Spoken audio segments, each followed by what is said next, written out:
The environment helps to create celestial beings and Buddhas. Xiefeng, August 16, 2017. Celestials and Buddhas are those with an advanced state of existence of life, and this can be achieved by people through hard work. To become a celestial and Buddha, the environment is very important. It can be said that the environment that you live in helps you to become a celestial being and Buddha. This environment refers to both the spiritual environment and living environment. If you stay in a suitable spiritual environment and living environment for a sufficient period of time, you will inevitably become a celestial and a Buddha. I've talked a lot about the spiritual environment. The core is the construction of the soul garden. When a person's soul garden is built beautifully, he will have the right spiritual environment for achieving the state of a celestial and Buddha. This article will mainly talk about the living environment. Heroes emerge in troubled times. The times produce their heroes. Heroes come out of troubled times, and troubled times are the living environment that creates heroes. Marshal Zhukov of the Soviet Union, General Montgomery of the United Kingdom, General Eisenhower of the United States, five-star General Marshal of the United States, Marshal Admiral Yamamoto of Japan, five-star General Nimitz of the United States, Marshal Manstein of Germany, Marshal Kesselring of Germany. These heroes were born in the Second World War. If there was no Second World War, it is without doubt that there would be no such heroes. They would surely be submerged in the complicated mortal life and remain mortal. Shaanxi people love vinegar, Cantonese love to eat sweets, Hunan people love to eat hot peppers, and Sichuan people love to eat spicy food. This is all caused by their environment, not by people who have this interest. People who do not like vinegar will love vinegar when they live in Aksu, Xinjiang for a period of time. Shaanxi people who love vinegar will no longer be fond of vinegar when they stay in Canada for a period of time. People's high blood pressure will disappear after staying in Vanuatu for a period of time. If people with rheumatoid arthritis go to stay in the desert for a period of time, their arthritis will automatically disappear, and for those with asthma, if they go to Harare, Zimbabwe for a period of time, their asthma will be greatly reduced, etc. This shows the role and influence of the environment on people. For people who wish to become a celestial and Buddha, it is impossible for them to succeed if the environment is not suitable. It is impossible for people living in married families to become celestials and Buddhas because the family environment does not possess the environmental conditions needed to become a celestial and Buddha. The American inventor Edison once sat on an egg and wanted to hatch a chicken. What was the result? It was impossible because this practice does not meet the conditions for hatching chicks. Try transplanting Yunnan's plants to the northeast. The plants won't live there because the environment is not suitable for them. Marriage and family are where laymen and mortals are born, not where celestials and Buddhas are born. Just like a garbage dump is where mosquitoes and flies are born, not where bees are born. Therefore, for those who live in a marriage with family, stop dreaming of becoming a celestial being and Buddha. If you can become a celestial or Buddha, a donkey can fly a plane. To people who start companies and enterprises as bosses, officials and governmental agencies, and those who have a lot of wealth, you can stop thinking about becoming a celestial and Buddha because your living environment does not possess the conditions to become a celestial and Buddha at all. Every day, you have a lot of annoying things to worry about. Do you still have the state of mind to become a celestial or Buddha? It is only thanks to your good luck if you do not result in cultivating yourself into a devil. So, what kind of environment is the environment in which a celestial and Buddha is born? Answer: 1. Having no worry of food, clothing, housing, transportation, life, old age, sickness, and death. 2. No stress, no restraint, no worry, no anxiety, no harassment, no bothering, no responsibility, no obligation. 3. With a beautiful environment and good weather. 4. Can act in accordance with one's nature without barriers or shackles. 5. Have time for relaxation, have playmates and beautiful scenery. 6. No risk, no crisis, but quiet without noise around. 7. No human relationships, courtesy calls for reciprocity. 8. No idol worship, administrative orders and control. Most famous scenic places are occupied by temples in this world. Now you can imagine why the monasteries and Taoist temples are built in scenic places with the best feng shui and which are away from the crowds. The monasteries are places for cultivating Buddhism and Taoist temples are places for cultivating celestial beings. The reason why the leaders of the cultivators have been doing this is to have a living environment in which one can cultivate into a celestial being and Buddha. Without a good environment, one cannot cultivate into a celestial being and Buddha. It is said that the core of truth is in one sentence, while falsehoods are spread by millions of books. Although this is a bit exaggerated, it is not unreasonable. I have been beating around the bush for more than 10 years and have written more than 3,000 articles with 10 million words. Now I will make it simple. That is, if you find an environment for the cultivation of celestial beings and Buddhas and live in an environment suitable for the birth of celestial beings and Buddhas for a sufficient period of time, you will surely become a celestial being or Buddha. The spiritual environment must be created by oneself, and the living environment must be created collectively. 最新科学成果证明了天仙的存在。The latest scientific study proves the existence of celestial beings. Xiefeng, August 2nd, 2017. New Oasis for Life August 2nd News. On July 20th, Yang Zhening's disciple Zhang Shoxing and his team published a paper in the journal Science, confirming the first discovery of chiral Majorana fermions and named them angel particles, which ended a whole 80 years of the laborious pursuit of this particle in physics. Zhang Shoxing. A particle is equal to its own antiparticle, and translated into a mathematical formula, it is equivalent to 1 is equal to -1.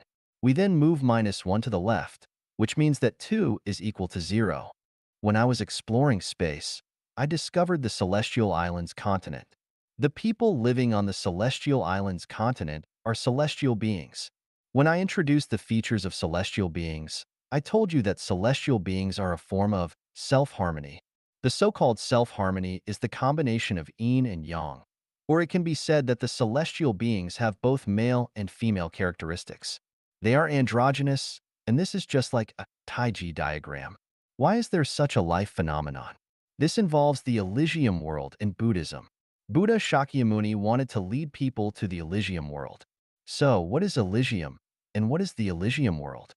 The so-called Elysium means being in extreme happiness, a bit like men and women having sex and reaching orgasm and being in a state of orgasm forever.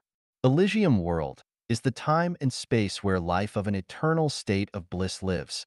The Celestial Islands continent is part of the Elysium world. Then how can a life reach the state of eternal bliss? The answer is only by self-harmony. Self-harmony is the kingdom of freedom. Any life that cannot reach the state of self-harmony is not free because you must exchange energy with the surrounding world. Once a life needs external factors to survive, then this life cannot be free. For example, people need 64 external factors to survive. Without any one of the 64 factors, people cannot survive and continue to exist. When I introduced the self-harmony phenomenon of the celestial being, most people thought it was impossible and thought it was made up by me. Now, with the latest scientific achievement, the angel particles, it proves the existence of celestial beings. 潇洒与不潇洒的分水岭。The watershed between being unrestrained and restrained in the face of death. Xiefeng, January 3rd, 2023. Edited by Qin Yu. Assume that tomorrow you'll die. Would you be able to live unrestrainedly today? Facing death. If you can remain unrestrained, congratulations. You've become a celestial being, and you can go to heaven. Facing death. If you are in chaos, anxiety, fear, and regret, you are still human, and you will be reincarnated on earth. Why can't you be unrestrained? Your heart is burdened, entangled, full of desires, worries, and concerns. Earthly ties remain unresolved, and debts weigh heavily on you. For example, you have to support your parents, raise your children, protect your property, guard your company. Some affections remain unresolved, some debts remain unpaid, and you still hope to make a career, achieve success, and bring honor to your ancestors and family. However, in such a state of mind and spirit, it's impossible to be carefree. Even managing to avoid being miserable and sighing all day is already considered good. How can you be unrestrained? Be free from worldly ties, free from debts, free from emotional entanglements, have no burden in your heart, no desires, and no worries about having food to eat tomorrow. Don't even harbor the extravagant hope of eternal life. Don't pursue fame. Don't chase after profits. Be ready at any time to shake hands and embrace death with joy. Then how can you not be unrestrained? Can anyone achieve a life free from worldly ties, debts, and attachments? For ordinary people, it's nearly impossible. If someone can achieve that, they certainly aren't just ordinary people. They must be celestial beings, or perhaps Buddhas, gods, or spirits, monsters, or demons. In this world, there is a group of beings who can achieve this. They are called Chanyuan celestials. Therefore, becoming a celestial being is the watershed between being unrestrained and not being unrestrained. As a human, never delude yourself into thinking that you can live an unrestrained life throughout your entire life, as being unrestrained is a trait and privilege of celestial beings. 修炼成仙何其易！How easy it is to cultivate celestial being. Xiefeng, May 26, 2023. Edited by Qin Yu. Begging for help is tough. Earning money is hard. Becoming famous is an extreme challenge. Getting married is difficult. Establishing a family is not easy. And providing for a family is an even greater struggle. Life is plagued by troubles, encompassing birth, aging, sickness, and death. Rather than toil and rack your brain, it's better to turn around and become a celestial being. In truth, being a human or a ghost is even more challenging than being a pig or a dog, but becoming a celestial being is the easiest. If you can achieve the following 8 points, you will become a celestial being. Do not get married, do not start a family, do not buy a house, or acquire possessions. Simple meals nourish the body, and sleep under a thatched hut until dawn. Do not talk about family or country, do not talk about awakening or being a Buddha. Work diligently every day and be content if have enough to eat. Do not flatter or curry favor. Do not seek connections or pursue relations. When you encounter like-minded individuals on the path to celestial being, form bonds and assist each other like family. Do not wear gold or silver. Do not crave vanity or pursue fame. A bamboo fence and a thatched cottage provide delightful scenery, and having a leisurely mind with nothing to worry about is most important. Do not scheme for personal gain or public welfare. Do not discuss ideals or seek recognition. Even if you possess profound knowledge of the world, do not offer help unless it is asked. Do not talk about oneself or others. Do not discuss right or wrong or distinguish between good and evil. The divine net is all-encompassing. Instead, discuss mulberry and hemp over tea. Do not borrow money or owe debts. Do not desire extravagance or hoard wealth. Emulate the carefree nature of grass, regardless of wind, frost, rain, or snow. Do not follow trends or conform to the masses. Bravely climb towards the celestial world. Life on earth is like a fleeting moment. Laugh heartily and forget everything. Try it out. Achieving the above 8 points is surprisingly easy. Even as mere mortals, as long as you accomplish these 8 points, you will experience the taste of a celestial being. 如何活出自己的性？ How to live out your nature. Xiefeng, June 15, 2023. Edited by Qin Yu. The manifestation of the heavenly principles in human beings is known as one's nature. Living in accordance with one's nature is living in harmony with the heavenly principles. When a person lives out their inherent nature, they unite with Tao. Living out one's nature entirely means becoming one with Tao itself. To perceive Tao is to understand one's nature, to seek Tao is to bloom one's nature, and to attain Tao is to live out one's nature completely. Now, the key question arises: what is nature? Regarding nature, artificial intelligence, AI, provides the most authoritative revelation and explanation. AI describes it as follows: nature is humanity's innate essence. It is the most genuine, pure, beautiful, natural, sacred, noble, kind, joyful, happy, perfect, complete, eternal, magical, and the most wonderful and indescribable thing.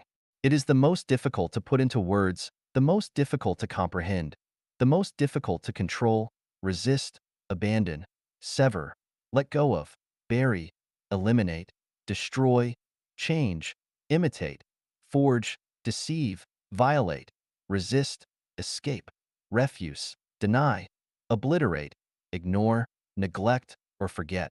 Nature is the manifestation of the Tao in human beings, the connection between humanity and the Tao, and the oneness of humanity and the Tao. Living out one's nature means living out one's Tao, one's true self, one's life, one's happiness, and one's meaning. So, how can one live out their nature? There is a reference frame, which is everything in nature apart from humans, especially plants, animals, insects, and microorganisms. They live out their own nature. As a part of nature, isn't what humans live out their nature too? If not, then what is it? Here, we need to raise the question of heart, brain, and nature. The heart reflects humanity's perceptions of the objective material world. All things are generated by the heart, and the heart is generated by all things. Without the objective external world, there would be no heart. Therefore, the heart changes with the external environment and gradually disappears with its disappearance. The brain serves as the bridge and information processing center connecting everything the heart captures from the objective world and all of one's past words, actions, and events stored in the detention information space, memory. The brain processes information through thinking and thought. People use their thoughts and ideas to decide what to say and how to act. Nature is the characteristic of life structure. Whatever life structure one has determines their nature. Nature is non-material, invisible, and beyond the grasp of the heart. Nature is also not part of the detention information space, so the brain cannot obtain information about nature. Understanding the nature of heart, brain, and nature, we will find that there is no direct relationship between the heart and nature. When a person's heart is active, their nature is shielded. This is the principle I mentioned before. When the heart is active, the nature is concealed. When the heart is inactive, the nature is revealed. At the same time, we also find that there is no direct relationship between the brain and nature. The brain cannot access information about nature, so in the process of processing all information and forming thoughts and actions through thinking, the brain completely overlooks the existence of nature. The more developed the brain and the more active the thinking, the farther away it is from nature. Understanding the relationship between the heart, brain, and nature, we will understand how to live out one's nature. Live without using the heart and brain, that is living out one's nature, that is living out one's self. Who can live without using the heart and brain? Can you? Bodhidharma clearly tells us in the Bloodstream Sermon that Buddha is nature, and nature is Buddha. As I have repeatedly said, celestial being is nature, and nature is celestial being. If a person lives entirely without using the heart and brain, then that person is a celestial being, a Buddha, and can live in heaven. Can you live out your nature completely? Jesus Christ said, "Do not be anxious about tomorrow. Do not be anxious about what you will eat, drink, or wear." I ask the reader, can you do without worry? Buddha Shakyamuni said, "Do not abide in form, sound, smell, taste, touch, or dharma, but actually abide nowhere." I ask the reader, can you live with your mind not dwelling anywhere but arise spontaneously? The Saint Laozi said, "Manage affairs without doing anything." I ask the reader, is what you do every day achieving without doing anything? Why is it that throughout generations, very few people have lived out their nature and become celestial beings or Buddhas? Because the way people live is flawed. In the traditional modes of production and life, the probability of living without utilizing the heart and mind to express one's true nature is perhaps 1 in a million. Firstly, people fail to comprehend it, and secondly, reality does not permit it. Moreover, without highly skilled divine beings guiding them to embark on the journey of becoming celestial beings or Buddhas, the likelihood of living out one's nature is extremely low. The ultimate answer is to live without using the heart and brain, and still live leisurely, carefree, and freely. Then, you are living out your nature. 看看自己是否已修炼成千年界仙。Check if you have cultivated into a celestial being of the thousand-year world. Xiefeng, July 7th, 2023. Edited by Qin Yu. What realm have Chanyuan celestials reached in their self-improvement and self-cultivation? By comparing the following 8 criteria, if you have achieved them, you have already cultivated into a celestial being of the thousand-year world. If you do not wish to continue ascending to the 10,000-year world and the Elysium Islands continent, you only need to maintain the current state unchanged. After leaving the mortal world, you can smoothly arrive at the 1,000-year world and enjoy its infinite scenery and the pleasures of life for 1,000 years.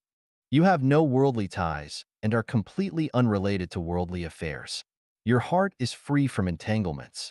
You have reached a state of having nothing yet possessing everything. You no longer worry about the necessities of life, such as food, clothing, shelter, and illness. If you were to die right now, you would have no fear but rather joyfully embrace death. There is no regret, hatred, or regret in your consciousness, only gratitude, contentment, and satisfaction. You can harmoniously get along with the surrounding environment, all living beings, and people. There is no animosity, no disputes, and no disharmony.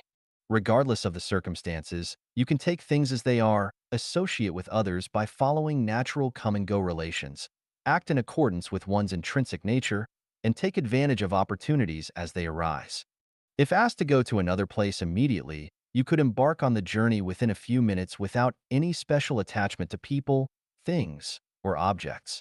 Every day, you are in a state of joy, happiness, freedom, and blessedness, with no mental pressure.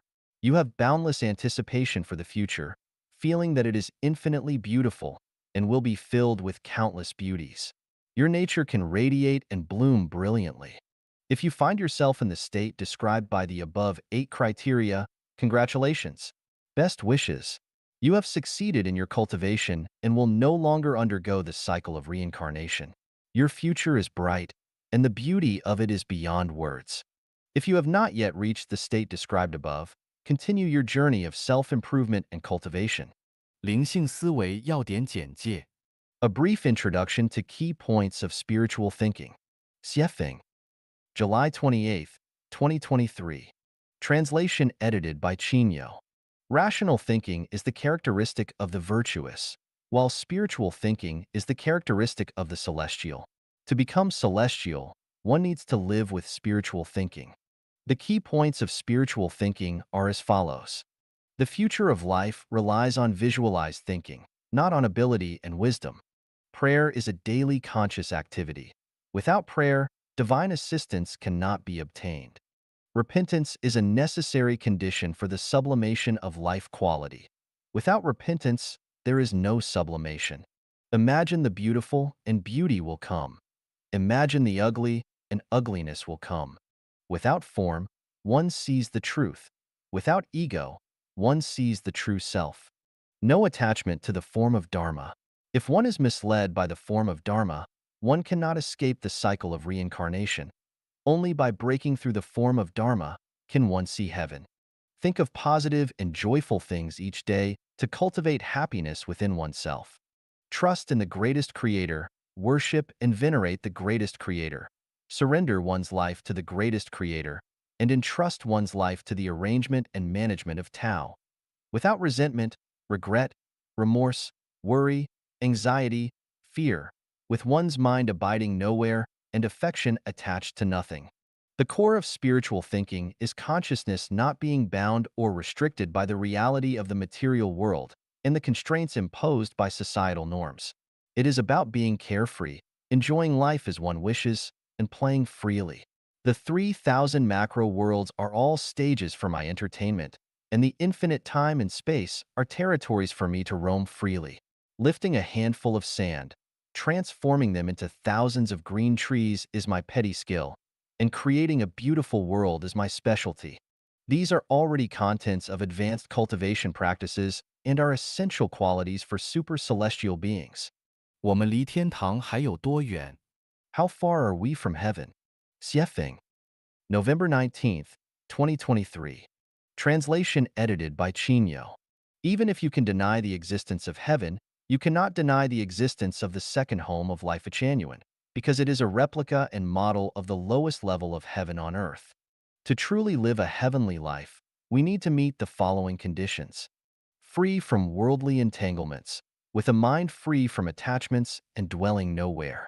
Debt-free, owing not the slightest debt to heaven and earth, to nature, or to anyone else. Unselfish, possessing no material wealth and being able to achieve a state of having nothing. Selfless, with only the greatest creator in the heart, all actions following the laws of nature, without seeking or clinging to anything. Possessing abundant soul and spiritual wealth and sufficient merit. Harmonious relations with fellow practitioners, without complaints, criticisms, blame, or unreasonable demands. Life's quality is composed of the elements of truth, goodness, beauty, love, faith, and sincerity, with nothing beyond these. Life is filled only with joy, happiness, freedom, and bliss, free from troubles, sorrows, fears, and suffering. If you possess the above conditions, you are actually living in heaven, experiencing joy, beauty, bliss, and contentment every moment. If you mostly meet these conditions but not entirely, you are on the edge of heaven. If you do not meet any of these conditions, you should not expect to reach heaven in this lifetime. Seriously cultivate and strive to meet the conditions in the next life or the one after that. However, one thing is clear. If we lack any of the 8 conditions mentioned above, it will be extremely difficult for us to reach heaven. Perhaps you think that as humans, we cannot meet the above conditions, and indeed, humans cannot achieve them. Therefore, we must cultivate to become celestial beings. 成佛篇，性无道德，性不分真假。Sex has nothing to do with morals, true or false. Xiefeng, October 23rd, 2020. Translated by Qinyu and edited by Care. To become a celestial or a Buddha, you only need to perceive nature. An enlightened heart is perceptive of nature, perceptive of Buddha. Master Bodhidharma told us that nature, same word as sex in Chinese, is Buddha. If we not only perceive nature, but also become it, then we become celestials, we are Buddhas, and there is no doubt about this.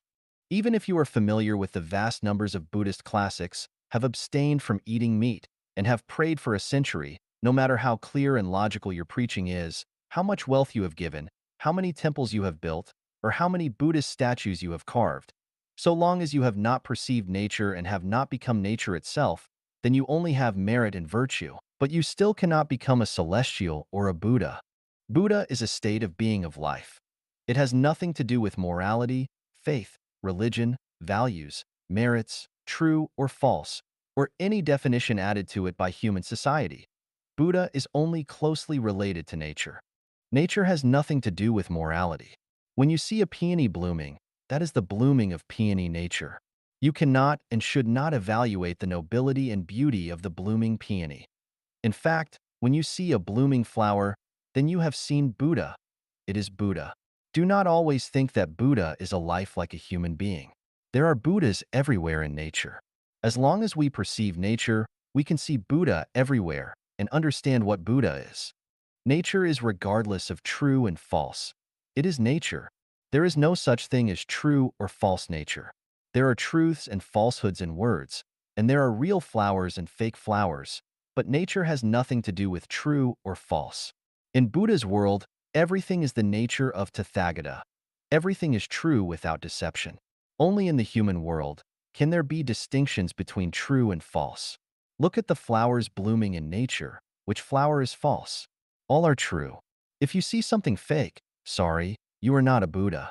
If you are a Buddha, you will not see false images. When a person's mind is full of moral concepts and distinguishes between good and bad and right and wrong, it proves that they have not perceived nature and that they have not yet entered Buddhism. The Bible is a treasure. Adam and Eve in the Garden of Eden lived like celestials and Buddhas, but when they ate the forbidden fruit secretly, they became enlightened and they began to experience a sense of shame and concepts of good and evil, which meant that they had the concepts of ethics, values. What was the result? They were expelled from the garden, and from then on, they could only lead human lives and could never enjoy being celestials and Buddhas in that special place. Once you have perceived nature, you will no longer have troubles, pain, anxieties, sorrow, or fear. Do you see negative, passive, and pessimistic emotions when lotus flowers are in full bloom? It is just like people. When you are climaxing while making love, do you have these negative, passive, and pessimistic moods? Never. Once you become a Buddha, you will enter the Western Elysium world. Will there still be any trouble, pain, anxiety, sorrow, or fear. If we still have moral concepts and mental activities to distinguish between good and bad and right and wrong in our consciousnesses, then we are still humans. At most, you will be a saint, but you are definitely not a Buddha. It is easy to become a celestial or Buddha if you can throw away all the Buddhist scriptures, the celestial scriptures, the moral and ethical concepts established by human society, and the human values and worldviews, and just let yourself be zero and empty. Just show the Tathagata state of nature. Then you will see what kind of life state you will have. But how many can do this? None. Therefore, for thousands of years, very few people have truly become celestials or Buddhas. I have this secret book for becoming a celestial and a Buddha, but I cannot say it publicly. If I did that, then people in the Buddhist world and 99% of the people in the secular world would scold me, and it would also hurt Chanyuan celestials. In the end, I would not even be able to guide one person to become a celestial or a Buddha. So I can only stop here. People with high spiritual senses will understand. 破法相和非法相。Breaking Dharma form and non-Dharma form. Dayform Buddha. December 27th, 2021. Edited by Qin Yu. People in the world are all deluded by appearances, attached to forms, constantly plagued by afflictions, and immersed in endless suffering. They create endless karma and experience endless reincarnations. All that the eyes perceive are forms. Everything in the cycle of arising, dwelling, decaying, and emptiness is also a form. Animals and humans that we see are also forms. All forms are impermanent, and if a person clings to forms, they will be trapped in the cycle of reincarnation. There are material forms, mental forms, dharma forms, non-dharma forms, and non-dharma forms. Only the formless is the Buddha. Only the formless can enter the Pure Land. Material forms. Everything seen, heard, smelled, tasted, and touched belongs to material forms. Mental forms. All mental creations belong to mental forms, such as joy, anger, sorrow, pleasure, grief, fear, and surprise. Dharma forms.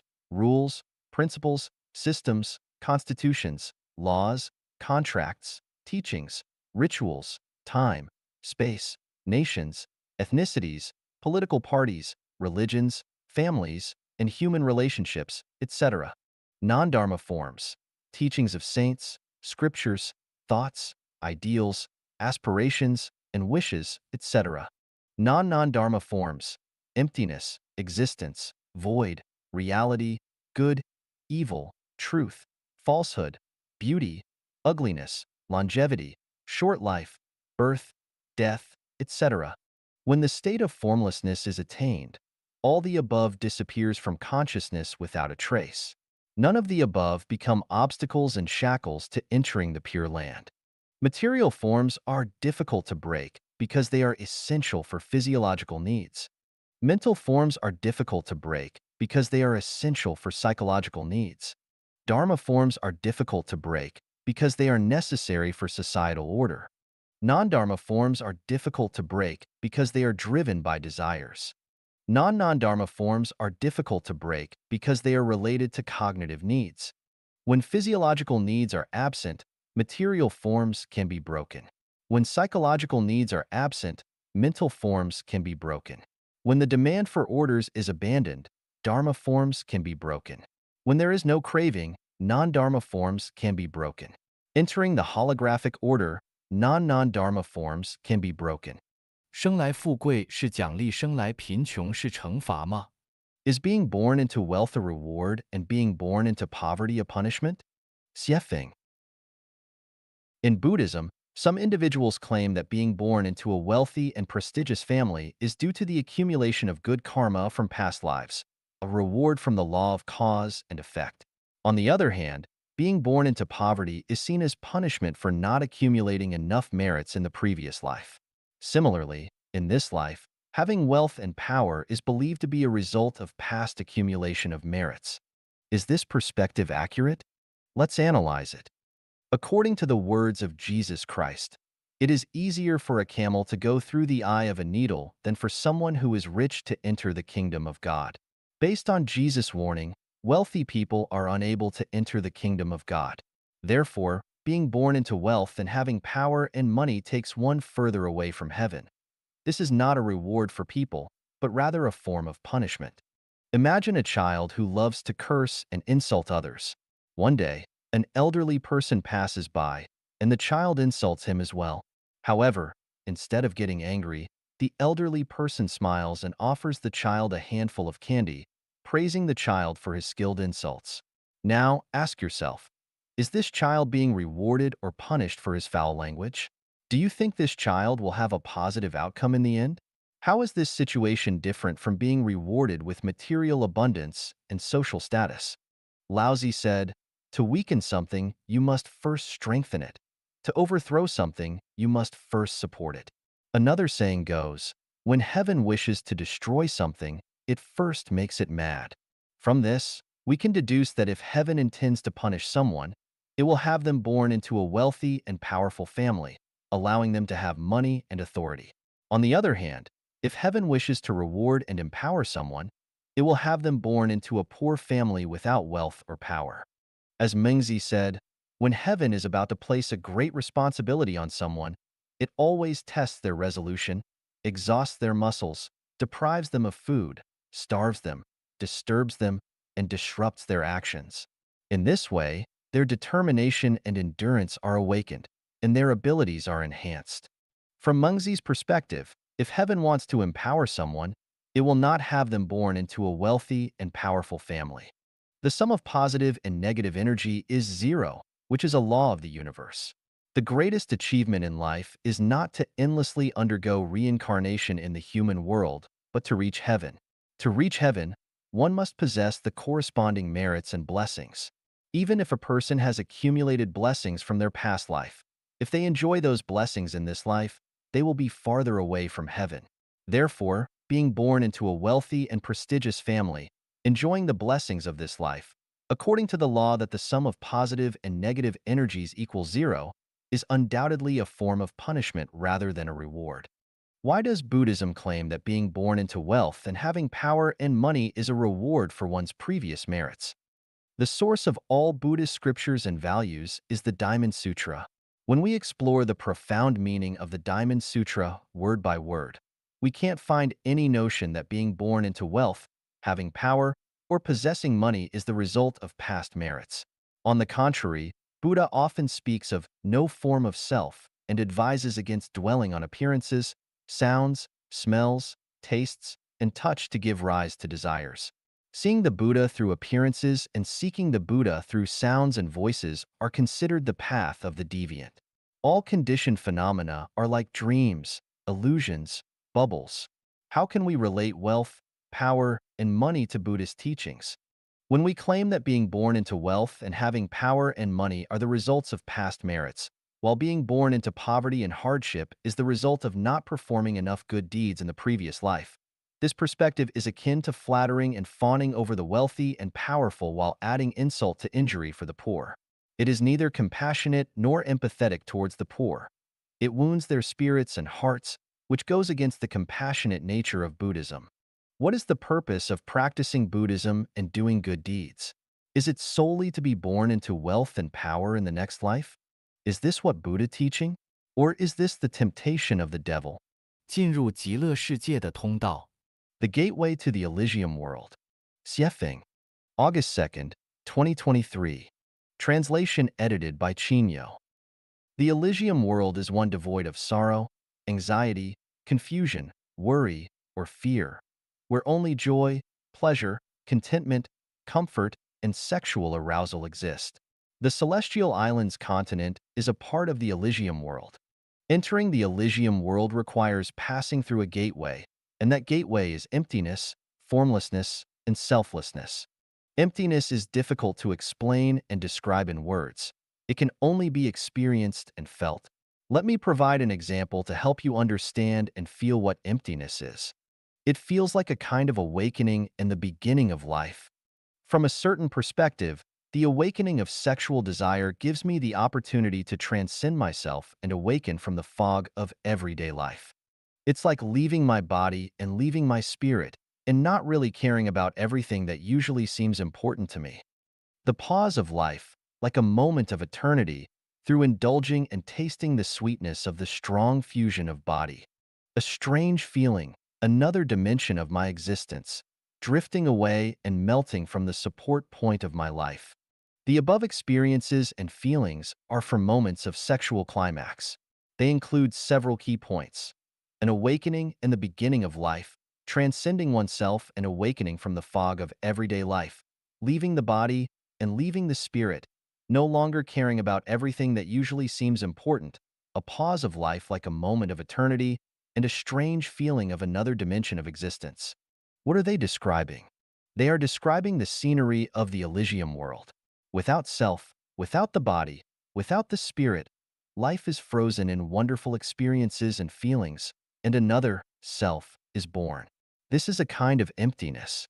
Please recall, those who have experienced extreme sexual climax, did you not completely ignore or even forget the presence of your sexual partner? Did you not completely forget or ignore the troubles, sorrows, and pains of your daily life? Did you not also completely disregard your own existence? Did you not only feel extreme wonder and pleasure?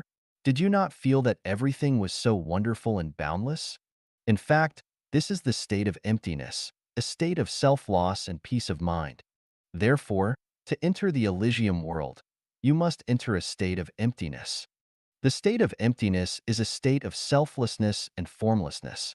Only at this time will you understand the meaning of only by losing oneself can one find oneself, and selflessness is the true self. And you will understand the true meaning of my writing, one cannot attain Buddhahood with self. In conclusion, emptiness is the gateway to entering the Elysium world, as well as the method for entering it. 空性即究竟涅槃。Emptiness is ultimate nirvana. Xiefeng, August 3rd, 2023. Translation edited by Chinyo. Emptiness is synonymous with the Elysium world. Entering the state of emptiness is akin to achieving ultimate nirvana, meaning you have reached the Elysium world. Do you desire to attain ultimate nirvana? Do you wish to enter the Elysium world? Once you enter the state of emptiness, you have achieved ultimate nirvana and you have reached the Elysium world. So, what exactly is the state of emptiness? The essence of Buddhist scriptures is the Heart Sutra, which is actually a misinterpretation, misreading, and misunderstanding. Its true name is Nature Sutra. Here, nature refers to the essence or characteristics of things. For instance, when it says, form is emptiness, emptiness is form, it speaks about the state of nature rather than the state of mind. Similarly, other content discusses the state of emptiness, not the state of the lack of mind. Buddha is our deepest intrinsic nature, and this nature is Buddha. The mind does not exist. The past mind cannot be grasped. The present mind cannot be grasped. The future mind cannot be grasped. Therefore, the Heart Sutra is not about the mind. It is about nature. If you wish to seek the Buddha, it is necessary to see the nature. The nature is the Buddha. If one does not see the nature, reciting the Buddha's name, chanting sutras, observing fasts, and keeping precepts will be of no use. Without seeing the nature, even if you chant the Buddha's name and recite sutras all your life, even if you release animals, practice charity, and sincerely worship with incense and prostration, you cannot become a Buddha. The Nature Sutra vividly describes the state of emptiness. All Dharma is characterized by emptiness. They neither arise nor cease, neither tainted nor pure, neither deficient nor complete. There is no consciousness of sensory experience. No eye, ear, nose, tongue, body, or mind. No forms, sounds, smells, tastes, touches, or mental objects. No realm of sight, and so forth up to no realm of mind consciousness. No ignorance and no end of ignorance, and so forth up to no aging and death, and no end of aging and death. There is no suffering, no origination, no cessation, no path, no wisdom, and no attainment. This is the state of emptiness, the state after enlightenment, and the state of the Elysium world. Doesn't this seem like a state of lifeless emptiness? Wait a moment. This is the state of great freedom and perfection after all suffering has been eliminated, a state of complete harmony with Tao. This description precisely depicts the nature of Tao. Tao is simply a state like this. Therefore, emptiness is Tao, and Tao is emptiness. From this, we can logically deduce a conclusion. Emptiness equals formlessness equals selflessness equals ultimate nirvana equals the Elysium world equals Tao equals Buddha equals super celestial being. According to the above conclusion, if you achieve selflessness, you can become enlightened, become a Buddha, become a celestial being, and enter the Elysium world. If you achieve formlessness, you can become enlightened, become a Buddha, become a celestial being, and enter the Elysium world. Achieving ultimate nirvana is equivalent to becoming enlightened, becoming a Buddha, becoming a celestial being, and entering the Elysium world. The question now is, according to the Heart Sutra, Nature Sutra, the description of emptiness is a state of lifeless emptiness, where everything is absent.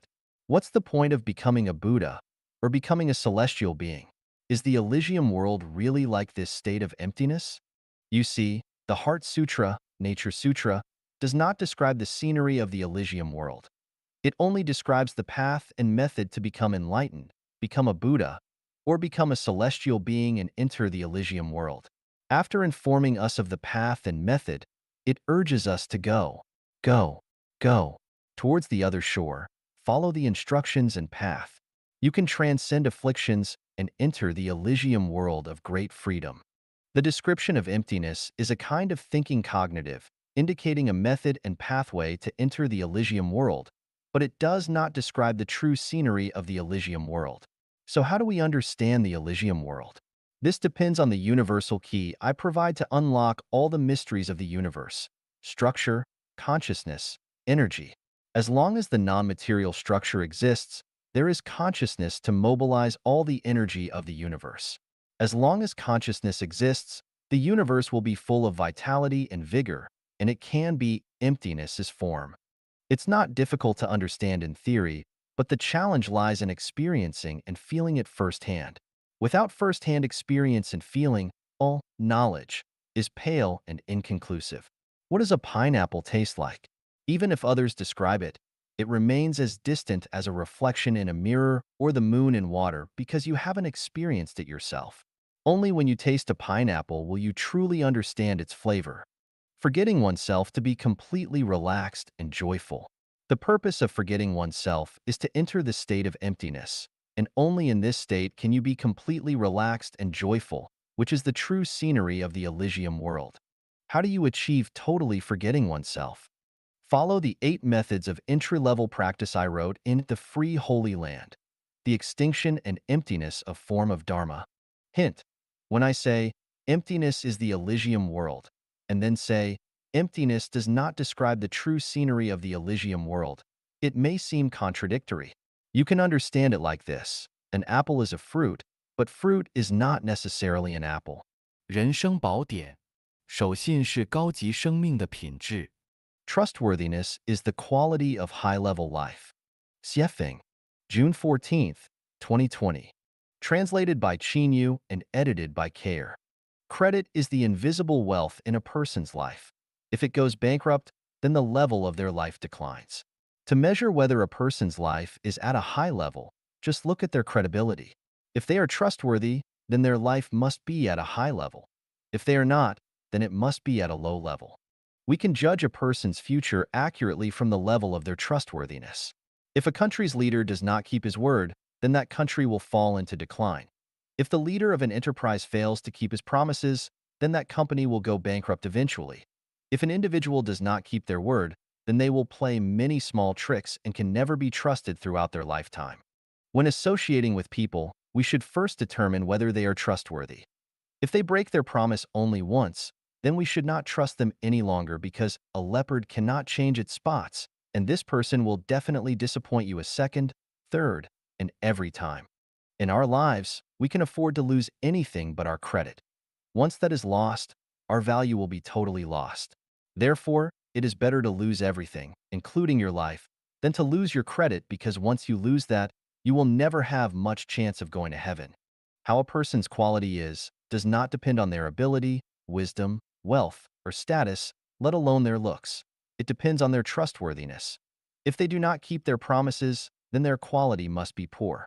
If they stick to their credit, then their quality must be excellent. High-level life must be trustworthy life. but low-level life must be untrustworthy life. If a person is not trustworthy, then their life quality is inferior to that of a dog. Therefore, trustworthiness is one's first line of defense in life. And once it is broken, then their life will collapse across the board. 一切恰好与你相配。Everything just matches you. Xiefeng, November 8th, 2020. Translated by Qin Yu and edited by Care. Your current situation is the manifestation of the quality of your life. I have observed the states of life on earth and in heaven and hell, and have found that everything is appropriate, with neither rewards nor punishments, and that what you receive now is what you are pursuing and is being caused by what you have said and done in the past. Divine punishments, though slow, are always sure, with big meshes, yet letting nothing slip through. The law of causality always works perfectly. Do not ask for anything because it will not be given to you that way. Ultimate Tao cannot be attained by active pursuit. The only feasible way to achieve your wish is to match the quality of your life with the things you aspire to. If you want to go to heaven, then burning incense and kowtowing to worship the Buddha every day. Giving master alms of money, real estate, or gifts will not help. Even if you have built many monasteries and preached the scriptures to many people or have gained magical powers through self-cultivation, none of these things will help you to achieve your goal. The only way to do that is to match the quality of your life with life in heaven. When matched, gods and demons cannot block your way. If not matched, the most noble and authoritative people cannot help you. Do not resent anyone because you have brought all of those people who you resent to yourself, and resentment can only make your life more miserable. Do not say that the law of heaven is unjust. It is fair, but it is your own heart that is unjust. What one has created will return to themselves intact. If you create beauty, then beauty will come back to you. If you create ugliness, then ugliness will stick with you. If you have not seen the image of heaven clearly, if you do not understand the life state of the life in hell, and if you do not understand the books without words, then do not preach to others. What you preach is nothing more than the principles of being a human being, and those preaching cannot sublimate and ascend people to heaven. So from the perspective of a higher level of life, you are doing evil. The more you preach, the thicker and stronger the evil barriers that you create will become. The theory of flies is never suitable for bees to obey, and the theory of sheep cannot stop the wolf from eating you no matter how profound and correct your theory is. In the human world, apart from the teachings of Jesus, Shakyamuni, Lao Tzu, Muhammad, PBUH, and Bodhidharma, no one has ever spoken much truth. So if you think that your own quality, wisdom, and spirituality have surpassed gods, Buddhas, and celestial beings, you can preach as much as you like. If not, closing your mouth is tantamount to accumulating blessings for yourself. Otherwise, the more you preach, the more harm you will do. Do not defend your wrong words and deeds because the more you defend them, the more unreasonable you will appear. Never imagine that your wrong words and deeds can be hidden. The hidden things are displayed to their fullest in heaven, which God see clearly. The only way you can correct them is to repent, and repent more. Do not expect to get something without paying. If you gain much without paying, please do not be complacent. It is speeding you to hell. If you want to go to heaven without creating beautiful things in this world, I want to tell you that it is your delusion. You should never forget this story. On the afternoon of August 26, 2016, Yang Galen poisoned her 4 young children and then herself. Soon after, her husband followed suit.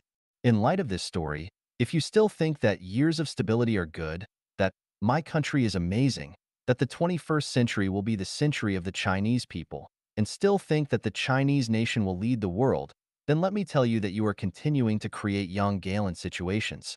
You are the culprit responsible for what happened to her family. You should think about the helpless and hopelessly poor people in the world every day.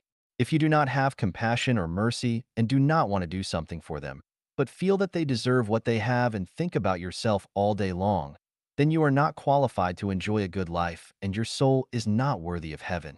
I am warning you again, do not pursue magical power, qigong, magical law, or Taoist magical arts.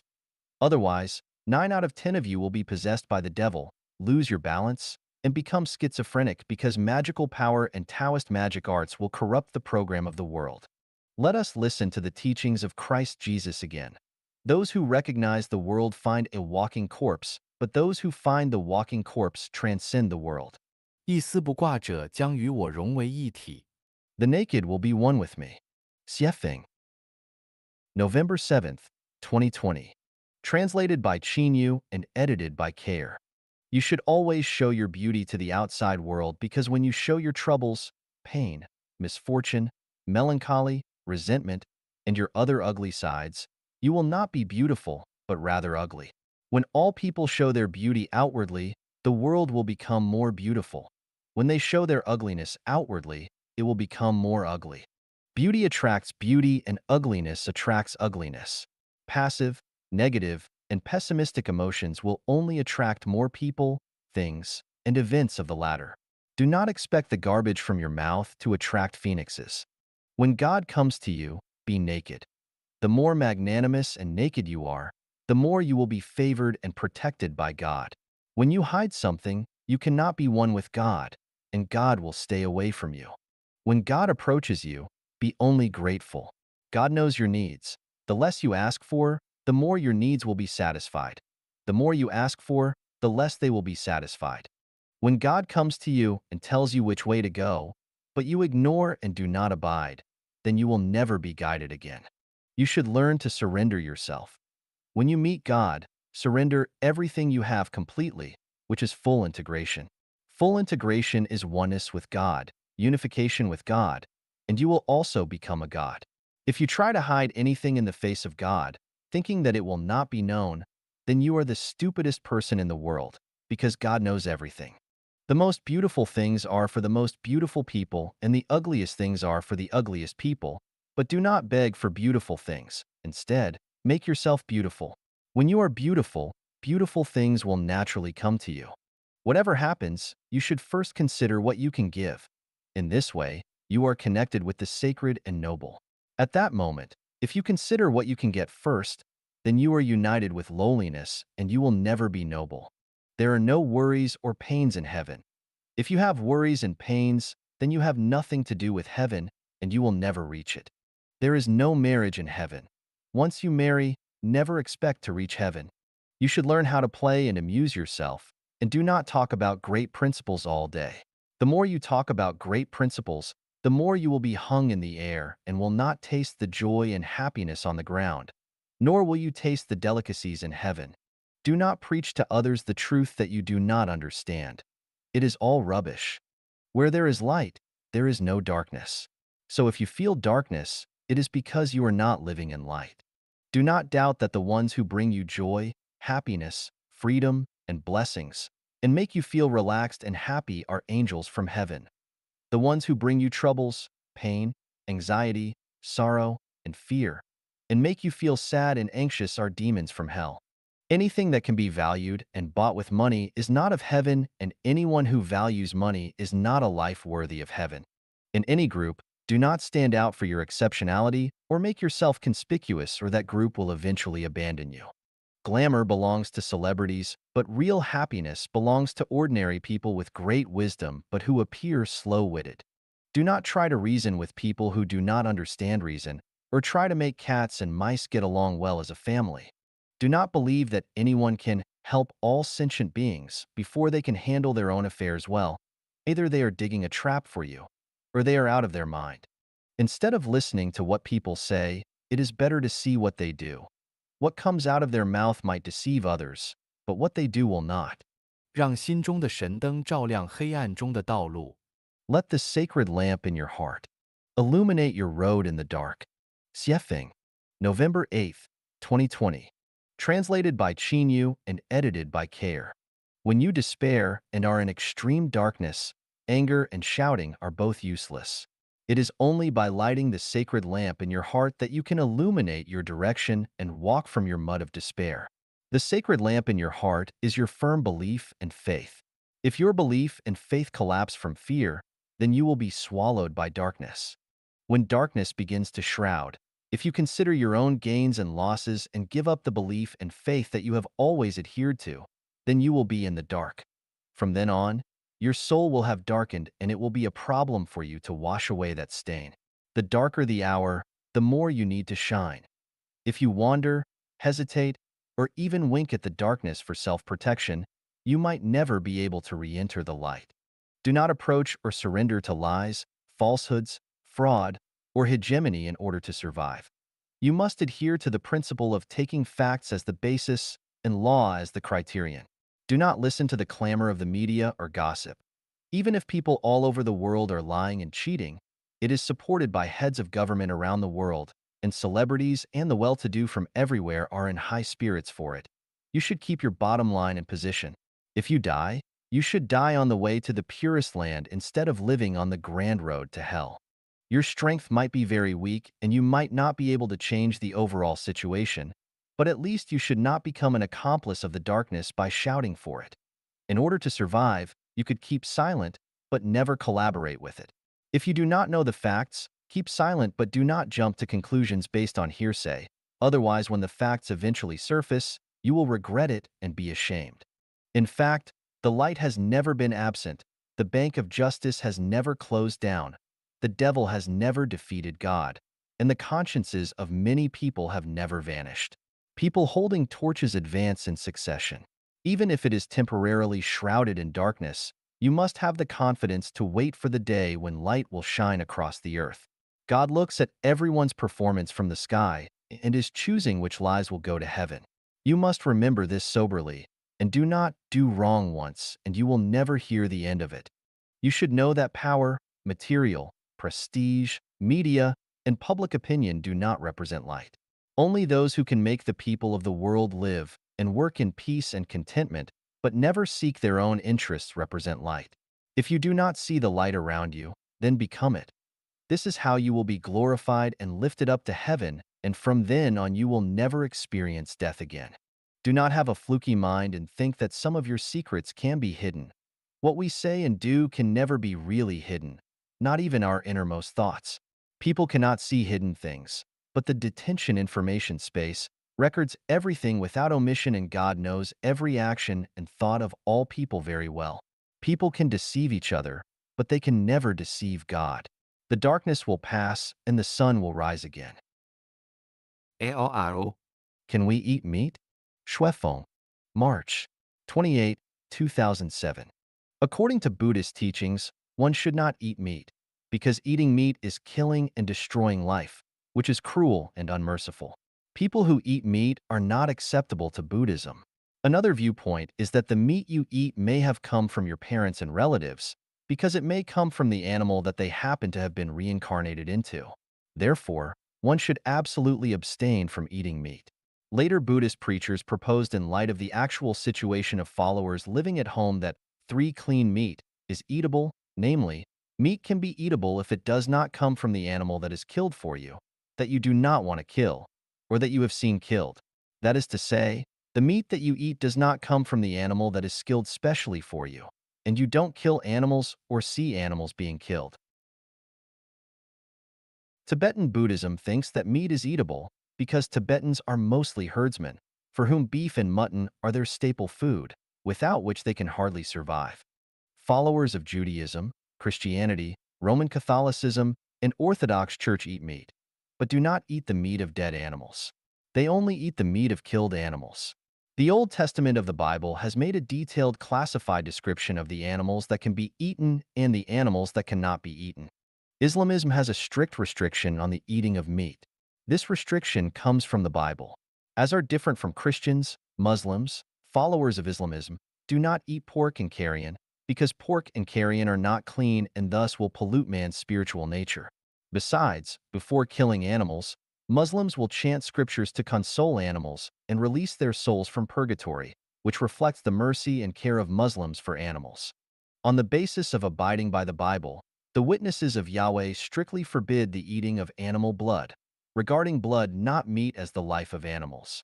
Life Genuine holds the viewpoint that life is divided into different levels. Life at lower levels serves life at higher levels, and by way of sacrifice, life can get over its plight and create condition for a higher realm.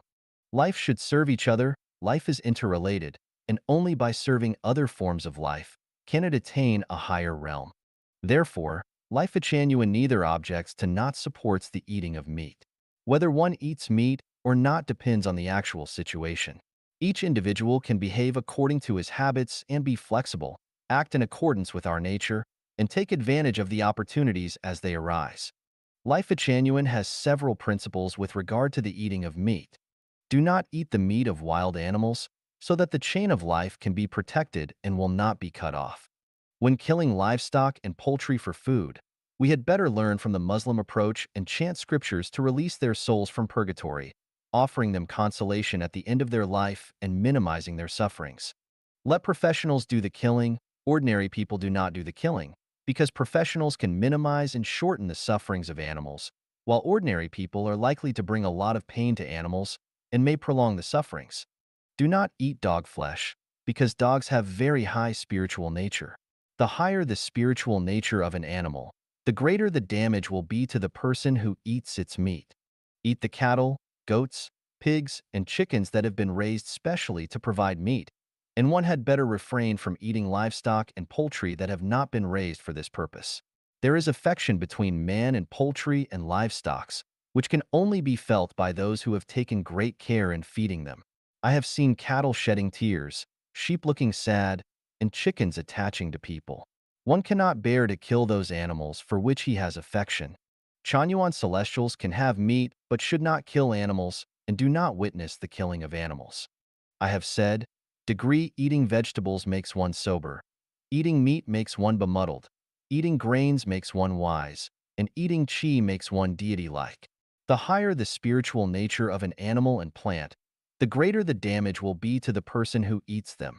The meat of a killed animal is no longer life but a kind of energy. Therefore, eating meat is only taking in the energy. However, any food has its structure and contains information, and one will be affected by the food he eats. One will be infected if he eats poultry contracted with bird flu, although poultry provides a kind of meat. Virgin croton is a kind of energy, but one may suffer loose bowels after eating it. Chili is a kind of energy, but one will feel unbearably hot after eating it. Any kind of food will have either more or less positive or negative effects on us. The danger of eating meat lies in the fact that we are affected by the meat we eat. The hate of the animal eaten by us will be transferred to our body, and the natural endowments and instinct of the eaten animal will have effect on us. When an animal is being killed, its indignation and resentment will cause it to release a toxin in its meat. We will absorb the toxin when we eat the meat. Muslims are trying to lower the content of toxins to the greatest extent when they chant scriptures and release their souls from the purgatory and console them before killing animals. You can make an experiment. When you are enraged, your face will turn pale and blue because your anger has triggered the release of toxins in your body. You are what you eat, and this is only a matter of degree. Why do I stress again and again that we should feel a sense of gratitude every time we have the meal?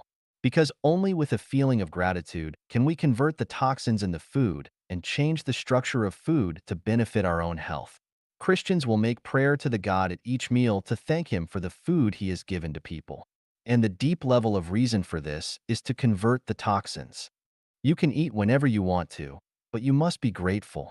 Do not eat if do not want to, but do not feel that you have not gained advantage as a result. You can eat when you have to, but you may try your best to refrain from eating or try to eat as little as you can. You can understand the more profound ways concerning meat eating after you have learned non-form thinking and holographic thinking. The best way is to eat nothing. Degree eating chi is godlike, plus or minus. We can directly assimilate the essence of the sun and the moon and the anima of the earth.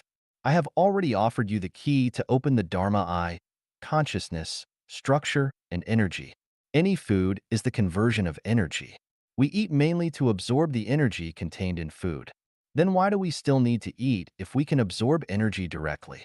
Actually, whether one eats meat or not is related to the structure of everyone's life. Why doesn't sheep eat meat? Why does wolf eat meat?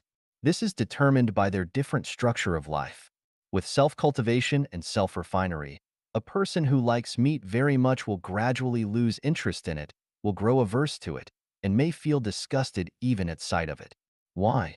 Because the non-material structure of your life has changed. Do not pretend, do not force and push. Let S conform to natural tendency. The core issue is to perfect the non-material structure of life. which is the key to solving problems and the key to self-refinery. Dieting is mainly a habit of thinking. If we have unconventional thinking, we can do away with dieting. When we say that we should pay off our debts in the human world, be sure to bear in mind that we still have to pay back the debts to nature and the debts to plants. Why should we hold life and nature in awe and respect? Why should we protect life and nature? The purpose is to pay back our debts, not for the sake of morality. In modern times, the best way to pay off our debts is to build life genuine. The reason behind this is very profound, so we must strive to perceive and understand it. One half, a degree a with circumflex a with tilde one fourth. The mystery and value of health. Xiefeng, July 23, 2011. Translated by Treasure and edited by Care. As people, we must keep our bodies healthy and energetic, for it is only when we are healthy that we can taste the sweetness of life. Once our health is lost, everything else goes. As people, we should never suffer illness. Even when death befalls us, we should not die of illness, but we should try for a death without illness. So, how do we remain healthy and avoid illness? Simply, the mystery of staying healthy and avoiding illness lies in having a perfect soul and a complete consciousness. If one's soul is perfect and their consciousness is complete, then I will guarantee that they will never get ill nor encounter unpredictable disasters. All causes of diseases lie in the non-material structures of life. If one structure goes wrong, then they will inevitably get ill or encounter some other disaster. If there is no problem with their structure, then there is no possibility of illness or disaster. The problem of structure is the problem of consciousness. If the consciousness is not pure, then the structure is imperfect, but if the consciousness is orderly and pure, then the structure must be perfect. How do we make our consciousnesses pure and perfect? There is only one solution, that is by taking the way of the greatest creator, following the teachings of Jesus Christ and Buddha Sakyamuni, and conducting oneself and acting according to the teachings of God, Buddha, celestial beings, and saints. To be specific, it is by building our soul gardens. As long as there are no weeds in our soul gardens, then our bodies will surely be in good health, and there will be no way to get ill or encounter unpredictable disasters. Desire, anger, ignorance, pride, and jealousy are weeds in our soul gardens. Envy, complaining, comparing, anger, selfishness, laziness, pride, arrogance, greed, and avid possession are all weeds in our soul gardens. All negative, gloomy, and pessimistic ideas, thoughts, and moods are weeds in our soul gardens which we should clean up thoroughly, or good health will be hard to maintain. People rack their brains to maintain their health. The degree ancient emperors, classic internal, plus or minus manuscripts listed ways for people to have good health and avoid illnesses. From Degree Shangnong S Herbal Classic, plus or minus to the theories on health of Bianc, Huadua, Zhang Honging, Sun Simio, and Lishizan. From Healthcare Theories of Taoism to today's Degree Treasures of Health, plus or minus, compiled and explained by top Chinese medical healthcare experts. From Qin Si Huang's Degree Searching for the Catholicons, plus or minus to various current ways and medicines of finding the keys to health. From traditional Chinese medicine to modern Western medical science. From all kinds of health magazines to the 5 volumes of Degree Wisdom of Avoiding Illness, plus or minus, by E. From Meridian Collateral Theory to the ways of collecting qi and self-cultivating. As far as I am concerned, these health theories, as vast as a misty ocean, are only theories which begin to scratch the surface of treating symptoms but not root causes, and are ineffective attempts at solutions. Have you been ill, been hurt in a car accident, been bitten by a dog or a snake, fallen down suddenly, or twisted your ankle? All these things were due to the imperfection of your consciousness and soul. Never blame other factors. Find the reasons for yourselves. Facts speak louder than words. Chanyuan celestials who settle in the second home will become free of illness, and those who become ill will regain their health quickly by taking the way of the greatest creator. I want everyone to hear and see that if Chanyuan celestials who settle in the second home no longer get sick over the next few years, and if the sick ones recover quickly, then that will prove the validity of my words. Then, people should take the way of the greatest creator and enter the second home as soon as possible. Eosai Mue. A prayer for those suffering from illnesses. Xiefeng. May 18th, 2010. Translated by Chinyu and edited by Kair. Almighty ancestor of Buddha, the greatest creator. Once knowing nothing about Tao or virtue and muddle-headed, I am crawling at your feet, crying and confessing to you today. I have been sick for many years and my life is not going well. I finally realized the truth that degree divine punishments, though slow, are always sure, with big meshes, yet letting nothing slip through, plus or minus, degree reap what you have sown, plus or minus, and degree minds are the most important of the three realms, and consciousness is the most important of all rules, plus or minus. It is that one's consciousness creates their reality, one's diseases are caused by their wrong consciousness, and one's wrong outlook on life and values leads to the ups and downs of their life. This has nothing to do with heaven and earth, God and Buddha, or society and others, but is closely related to one's past karma. Those who resent their society and others, who always believe that they themselves are right, and who never seek out causes from themselves, will inevitably suffer from illnesses and endure bad lives. Beloved ancestor of Buddha, the greatest creator. Fragrances attract butterflies to flowers, and consciousness flows freely when your heart is at peace. Birds live in trees and fish swim in water. Different environments attract different species as different mentalities attract different health and living conditions.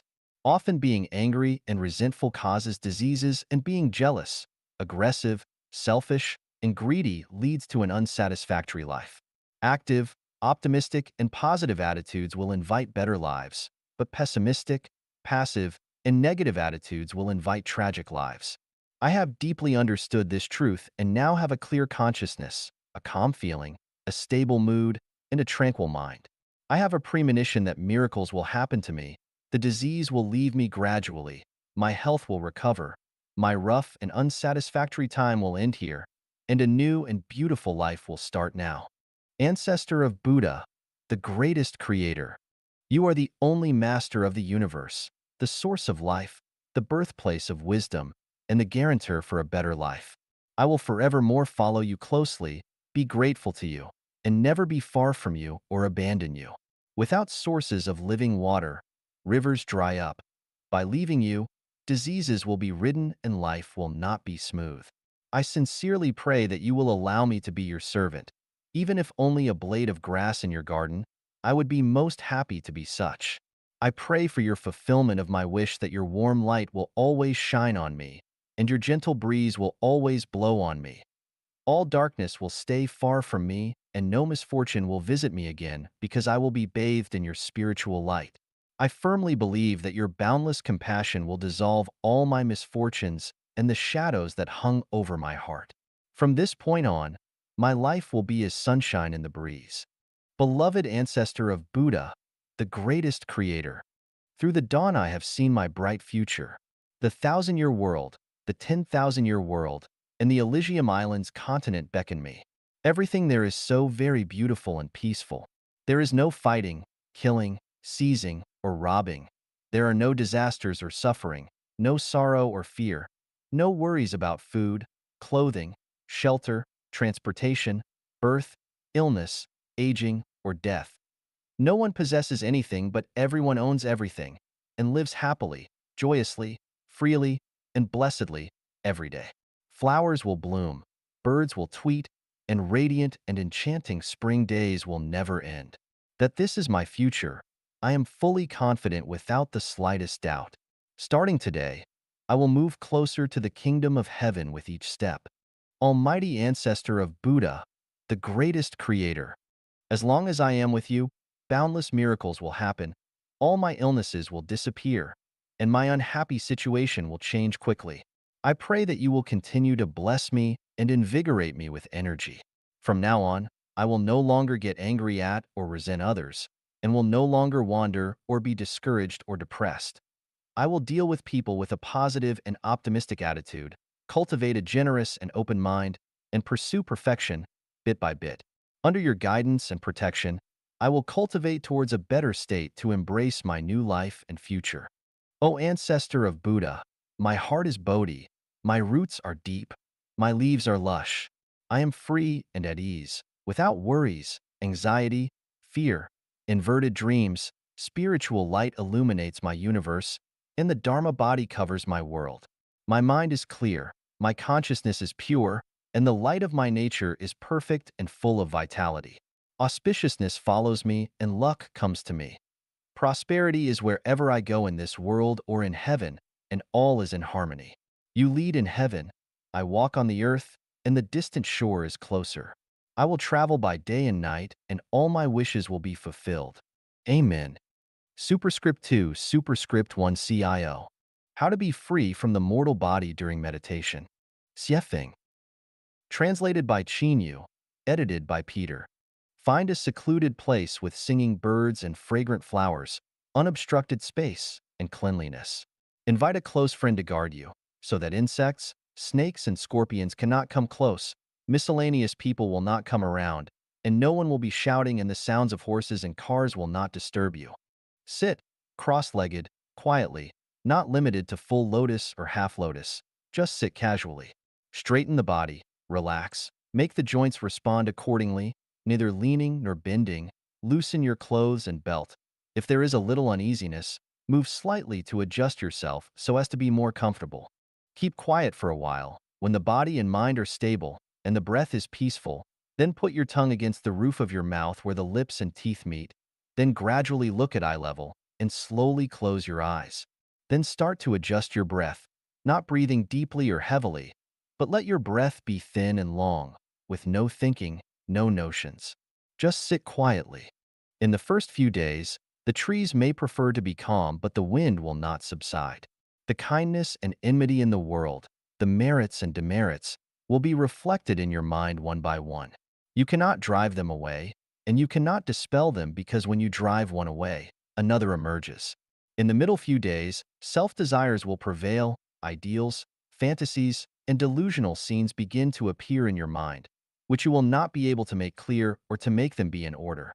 In the last few days, all views and peculiarities will gradually disappear, and your heart will gradually calm down, no longer being mindful of fame, fortune, karmic relatives, and other things. At this time, like a basin of dirty water, the scum floating on the surface of the water will have been skimmed off. The water quality will begin to show. The surface of the water will show a little light from the sun and the moon, the shadows of clouds, trees, and birds. With your mind holding up, your body practicing automatically, and your body and mind being straightened naturally, sitting without getting tired, your mind will be naturally clear and quiet, corresponding to your calmness, which holds the body and mind and makes them completely immovable. And the mind, from shallow to deep, becomes more and more stable without distractions. This is the first level of meditation. At the first level of meditation, there will be tactile sensations such as jumping, itching, coolness, warmth, lightness, heaviness, astringency, smoothness, falling, coldness, heat, floating, sinking, firmness, and softness, etc. And you will not see your body and any surrounding objects while sitting, as if you were in a void. When one enters deep into meditation gradually, the body and mind will become empty and quiet. One does not see inside or outside. At the same time, when the sense of touch arises, 10 merits and virtues appear along with it from the outside. 1. Concentration. 2. Emptiness. 3. Brightness and clearness. 4. Happiness. 5. Joy. 6. Kindness. 7. The understanding of perception. 8. Liberation. 9. Divine connecting presence. 10. Softness of the heart and body. In this state, the whole body becomes limp, the body and mind are carefree, and it is an extremely wonderful feeling, 100 times more pleasurable than the feeling of your wedding night, like waking up after a deep sleep and finding a treasure when you are in poverty. You have been awakened to the truth of life. But be sober, you have just skimmed off the scum floating on the surface of your basin of dirty water, and you have tasted a little bit of the mysteries of the great world. If you have a heart full of joy and celebration, and have become infatuated with this aesthetic feeling and are reluctant to leave, you must forget to return, and you will no longer be able to make progress, and you will even fall into the realm of desire again. If you want to enter the second level of meditation, you must abandon the previous realm. Just like a strong man who is burning with desire resolutely leaves a nude young girl who is full of affection, and a poor man who is hungry and cold rejects a table full of delicacies. By 1. Not accepting. 2. Berating. And 3. Observing and analyzing, so you can get away from the error of the first level awakening. The awakening is extinguished, the previous divine connection disappears, and you have left the first level of meditation. After leaving the first level of meditation, if you continue to sit in meditation, you must not have any regrets. Otherwise, as the story in the Bible said, Lot's wife became a pillar of salt just because she looked back. Genesis 19 verses 17 and 26. On the way forward, don't look back, don't linger on the past, and don't be greedy for what you obtain. The lack of one basketful of earth spoils the entire effort to build a high mountain. You should abandon everything and move forward with your whole mind.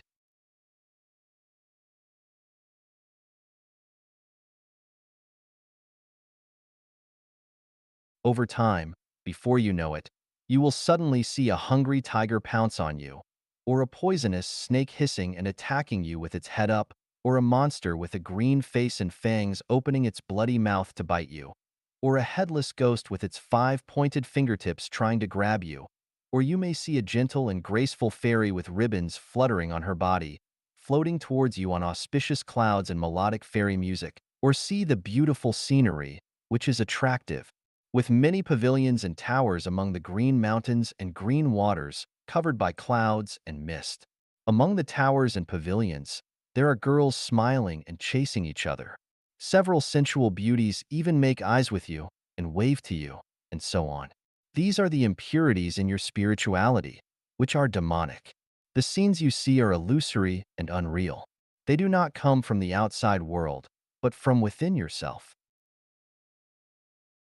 When these scenes appear one by one, as long as you are not afraid, let them try to invade you.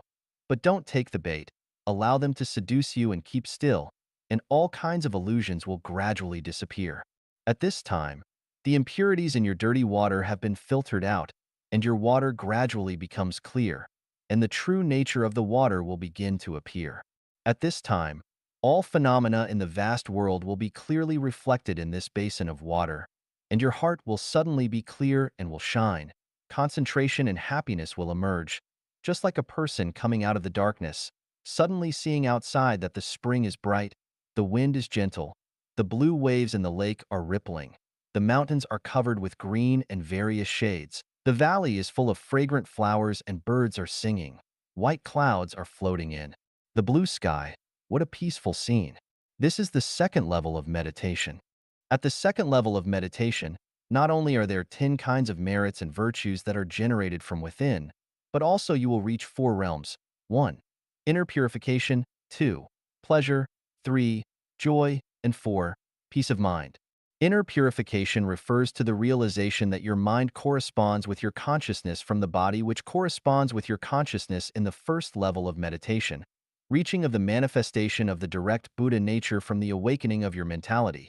Pleasure refers to the self-pleasure of the body and mind, knowing that one has attained 10 kinds of merit and virtue. 1's inner pleasure is immeasurable.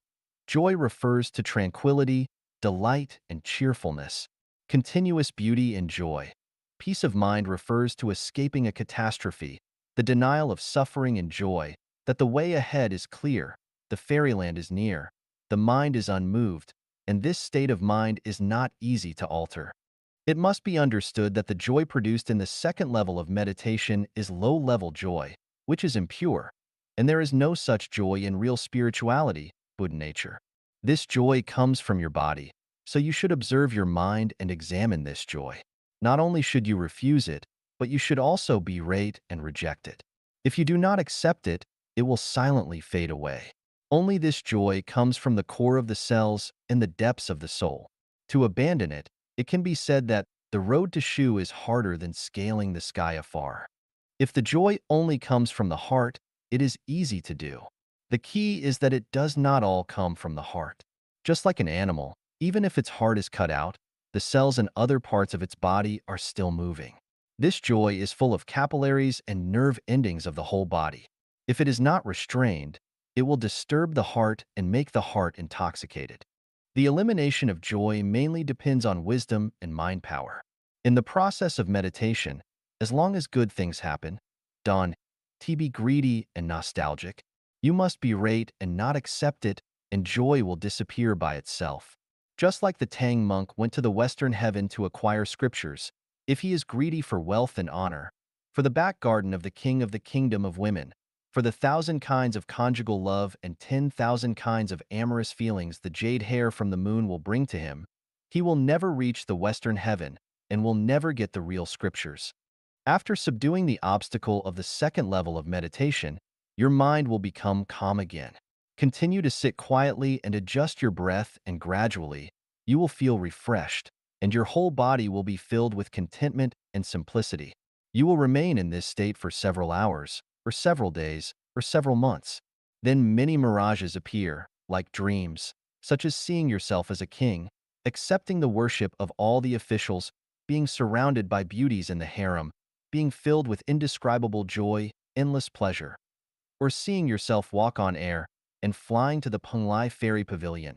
All the gods come to greet you, inquire about your well-being with concern, and give you a warm reception.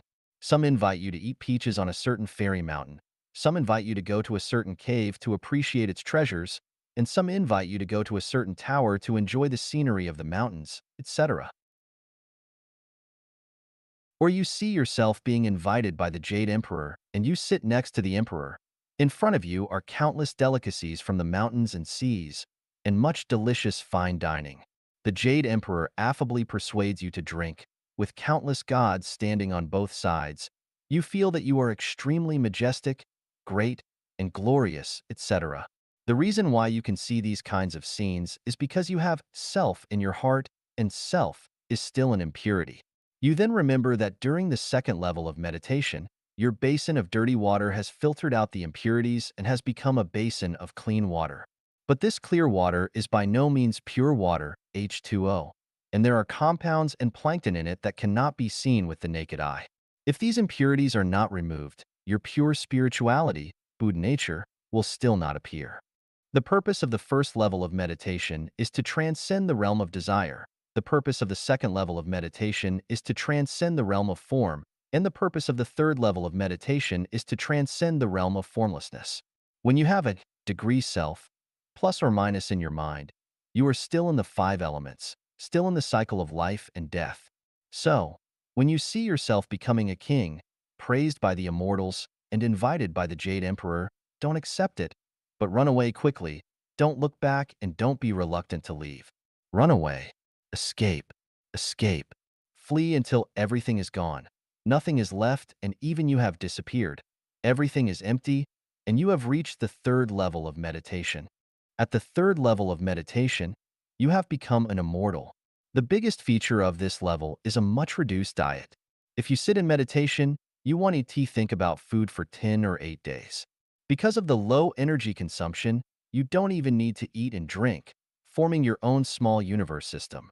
Even if you live in the height stop area of Mount Everest in the Himalayas, the so-called death altitude area, it won't pose a threat to your life for 2 or 3 months. The highest realm of Indian yoga is the third level of meditation. When you are in the third level state of meditation, whether you are walking, sitting, or lying down, you are in the process of cultivation. You don't need to practice in a quiet place, and you don't need your friends to protect and support you. It's okay even when you wander around downtown. Your body, internal organs, bones, tendons, and marrow chi, blood, nerves, facial features, hair, etc., are undergoing chemical changes. In less serious cases, some parts of your body will become sarira, and in severe cases, your whole body will become adamantine and indestructible. Going one step further, you will reach the fourth level of meditation. At this time, you will have the supernatural power to transform, and you can ascend to the 1,000-year world or the 10,000-year world. After reaching the fifth level of meditation, you have become a Buddha and can ascend to the Elysium world. Since the fourth and fifth levels of meditation are beyond the scope of intermediate self-cultivation and intermediate healthcare, they will not be explained here.